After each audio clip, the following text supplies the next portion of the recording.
the big thing that I'm noticing is where those people who are succeeding are directing their energy, as opposed to those who are struggling, where they are directing their energy.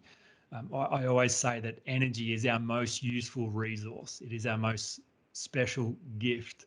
And so I would say the people who are struggling are investing all their energy into blame. First of all, there's a lot of angry people. There's a lot of frustrated people.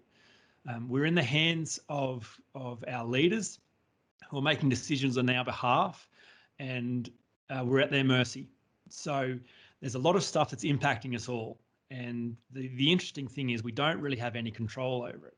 But there are a lot of people who are acting as though they do have a lot of control and investing all their energy towards angst, frustration, upset, hate toward our leaders, toward the situation. So that's very natural, and I couldn't blame anyone for that. However, it's wasted energy because it doesn't give you any value.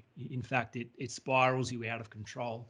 It causes you to feel like there is no hope, and the mental space when you get into when you feel like there is no hope is very destructive. As opposed to the people who are flourishing, they're doing something very, very different with their energy. So they are definitely looking at what they can control, which is their own response to life. They're definitely looking at what the gift is in this for them. Gifts to take time out to develop themselves, gifts to take time out to build relationships, gifts to take time out to explore internal doubts, fears, and insecurities. Like one of my favorite quotes comes from Martin Luther, the Protestant reformer, who said, "You can't stop the birds flying around your head, but you can stop them nesting in your hair." So I think it's useful to know that we will be bombarded with all kinds of interesting, strange, unproductive thoughts. That's just going to happen. But we don't have to we don't have to enjoy them. We don't have to embody them. We don't have to take them on board. So I think finding a way to reset is extremely useful, and certainly peak performers kind of understand that constant course correction is a part of their game. So I've got friends that use 10 and 2 on the steering wheel to reset. So they're in and out of the car. Every time they get in the car, they just take a moment to grab the wheel and just reset. They just calibrate where they are in relation to where they want to be, what they're paying attention to, notice the thoughts they're indulging, and just reset and just align themselves to how they'd like to be.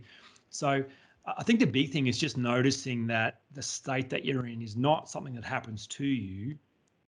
It's something that you control. Your language, your physiology, your focus, that's your domain.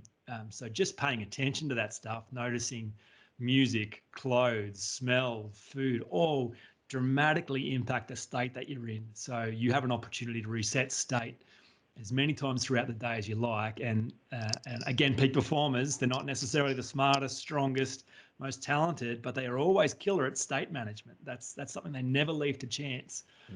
So anyone can become good at that.